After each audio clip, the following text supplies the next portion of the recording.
सभी साथियों को मेरा नमस्कार।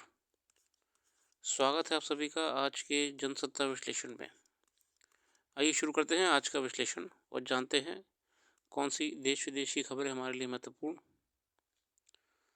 प्रथम पृष्ठ पे पहली खबर जो है वो अमरोहा के सांसद दानिश अली बसपा से उनको निलंबित कर दिया गया है, जो कि किसी भी पार्टी से निकालने की प्रक्रिया होती है। किसी भी एक लेजिस्लेटर को उसके अंतर्गत पार्टी अगर कोई भी एंटी पार्टी एक्टिविटीज़ लगती हैं वो व्यक्ति कर रहा है तो उसे हटा सकते हैं।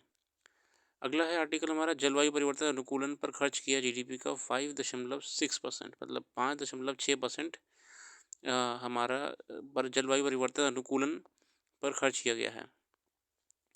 तो भारत ने जलवायु अनुकूलन का 21-22 में लगभग 13.35 लाख करोड़ रुपए तक खर्च किया है, जो उसके कुल सकल घरेलू उत्पाद का 5.5% से अधिक है। और इस देश के लिए अगले राष्ट्र 7 वर्ष के लगभग लगभग देखिए 57 लाख करोड़ रुपए खर्च करने की संभावना है। तो यहाँ बेसिकली हम ये जो बात कर रहे हैं हम क्लाइमेट फ्रेंडली टेक्नोलॉजीज की बात कर रहे हैं, हम क्लाइमेट स्पेसिफिक डेवलपमेंट की बात कर रहे हैं। वैश्विक जलवायु ढांचे के तहत देशों को हर कुछ वर्ष में अपने वार्षिक ग्रीन हाउस गैस उत्सर्जन को मापना होता है और इसे वैश्विक सूची बनाए रखने के लिए यूनेस्को को प्रस्तुत करना होता है। ठीक है, क्योटो प्रोटोकॉल तंत्र के तहत इसे राष्ट्रीय संचार नेटकॉम कहा जाता है। देखिए कि क्योटो प्रोटोकॉल में क्या करा गया था, निर्णय लिया गया था क्योटो प्रोटोकॉल में कि आपको क्या करना है ना, हर देश को अपना जितना भी ग्रीन हाउस गैस एमिशन हो रहा है उसके यहाँ वो उसको अकाउंटेबिलिटी रखनी है। ठीक है, और उसके लिए डेटाबेस है नेटकॉम। ठीक है, उसके अंतर्गत क्योटो प्रोटोकॉल कब 1997 वाला क्योटो प्रोटोकॉल की बात कर रहा हूँ मैं यहाँ पे। ठीक है, तो ग्रीन हाउस गैस एमिशंस को मेजर करना है हर साल कितना एमिशन हो रहा है, कितना एमिशंस फैक्ट्रीज कर रहे हैं या ऑटोमोबाइल सेक्टर्स कर रहे हैं। ठीक है, और भारत ने अभी अपना तीसरा नेटकॉम डेटा प्रस्तुत किया है। क्योटो प्रोटोकॉल के तहत अपने दायित्व को पूरा करेगा। इसने पेरिस समझौते के तहत अब तक 3 BUR भी प्रस्तुत किए हैं और ये जारी रहे। मतलब बेसिकली अभी हमने जो अपनी हाल ही में नेटकॉम रिपोर्ट भी सबमिट करी है उसको लेके हमने ये कमेंट्री करी है इन्वायरमेंट मिनिस्ट्री की तरफ से कि हम कैसे क्लाइमेट के फेवर में काम कर रहे हैं। आगे देखते हैं मानवाधिकार एवं जीवन मूल्य।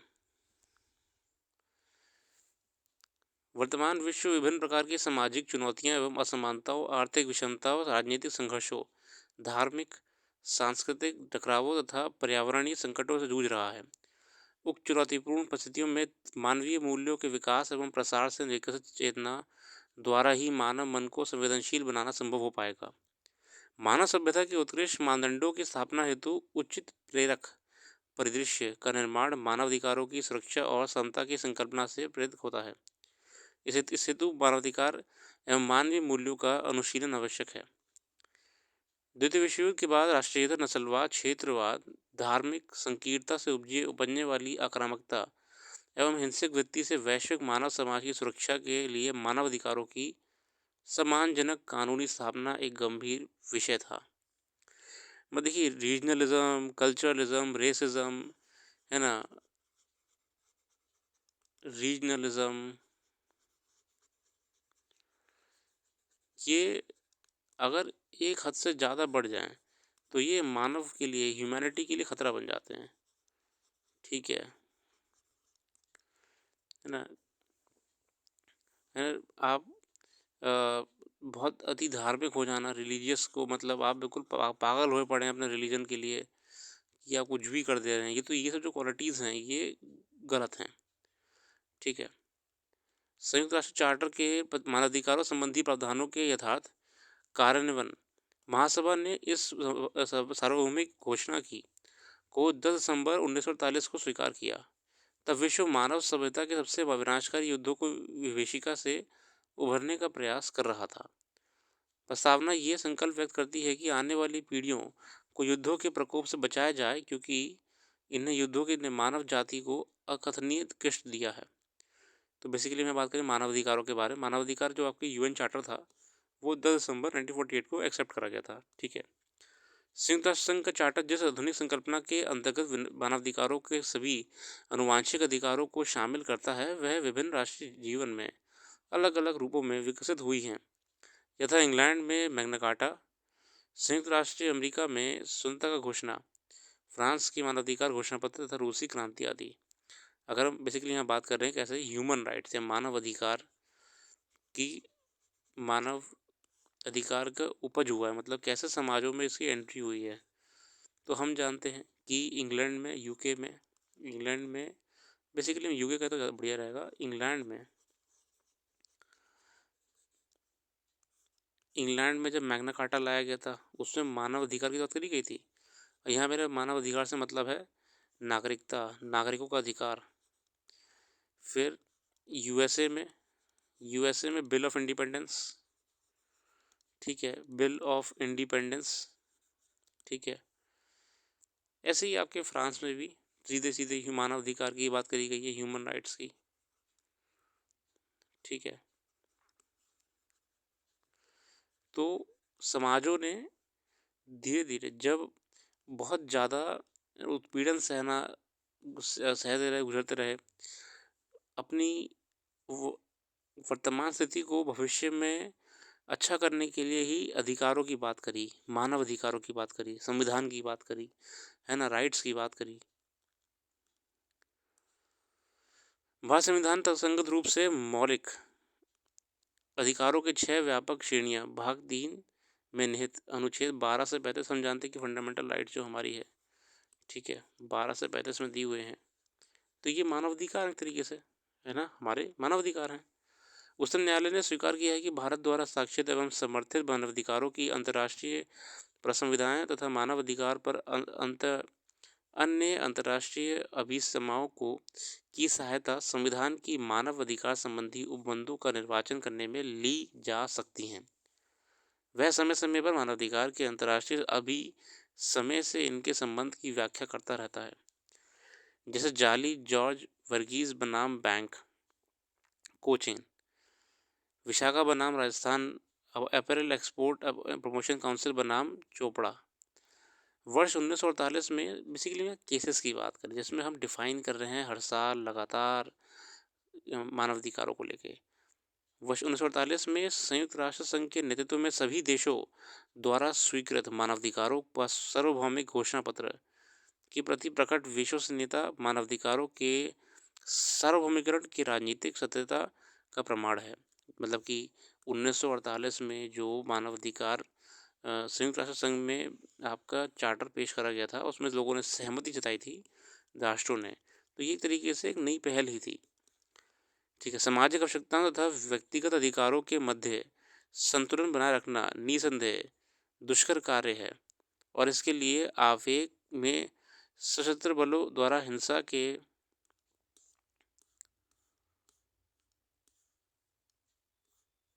अतिरेक की पूरी संभावना होती है। इसका अर्थ ये नहीं है कि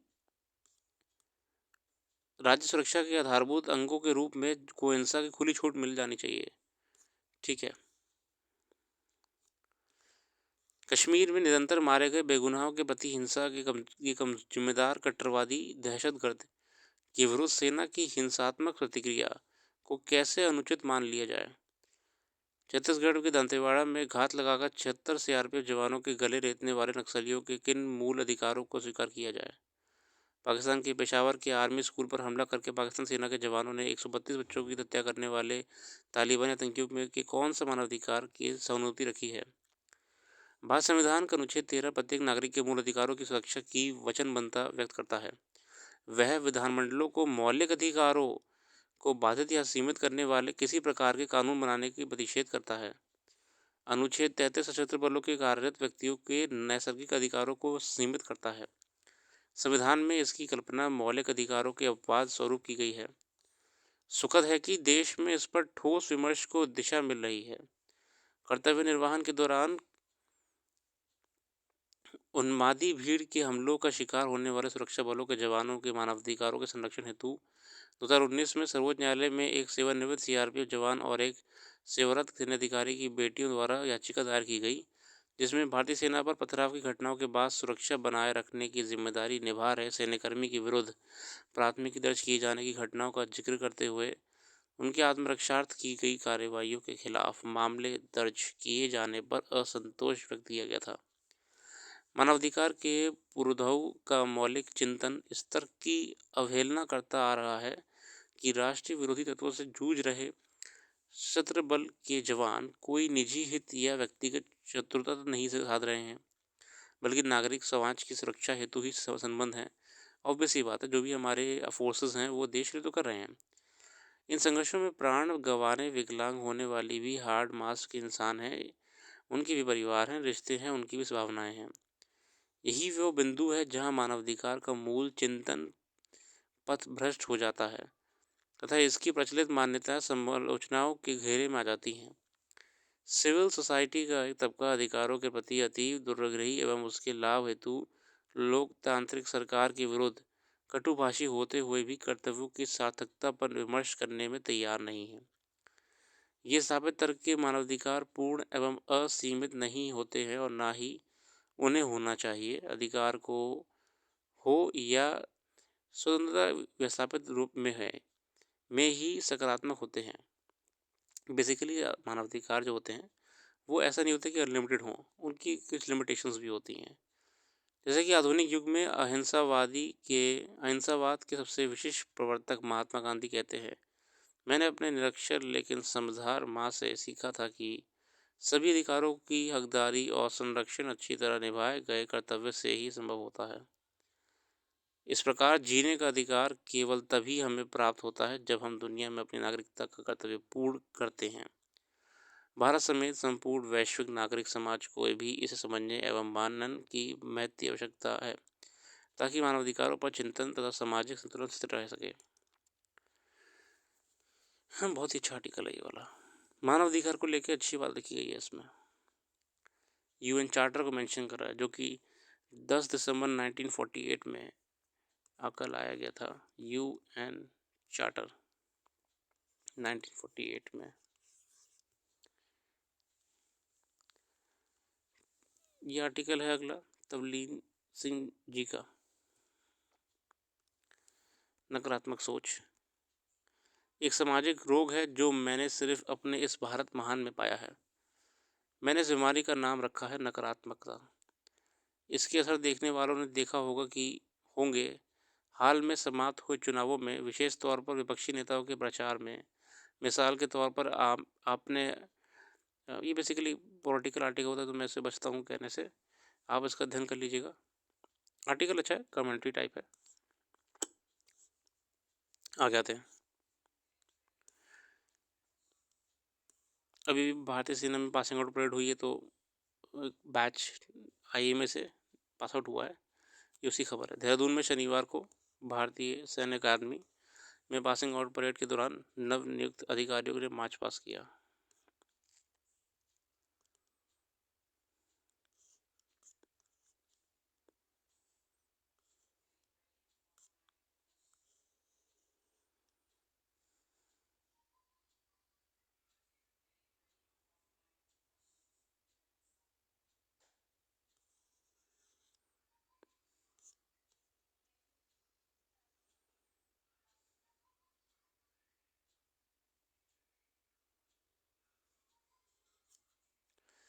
बाकी चलिए दिन रखते हैं। अपना कीमती समय देने के लिए बहुत बहुत धन्यवाद।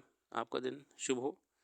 बाकी अगर हम बात करें कि बहुत सी करंट अफेयर्स है जो इस वीडियो में कवर नहीं कराई जाती क्योंकि ये स्ट्रिक्टली इस पेपर का ही एनालिसिस है, तो बची हुई करंट अफेयर्स है वो आपको वेबसाइट पर मिल जाएगी। आप डिस्क्रिप्शन पे जाके वेबसाइट को विजिट कर सकते हैं।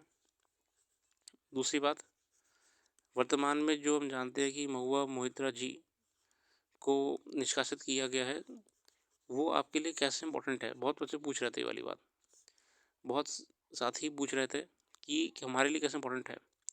आप इसमें जानिए कि लोकसभा और राज्यसभा में कैसे हम लेजिस्लेचर्स को बाहर निष्कासित कर सकते हैं, स्पीकर की क्या अथॉरिटी होती है? स्पीकर निकालता है या राष्ट्रपति निकालते हैं? या फिर अब इलेक्शन कमीशन का क्या रोल होगा? What is the role of election commission?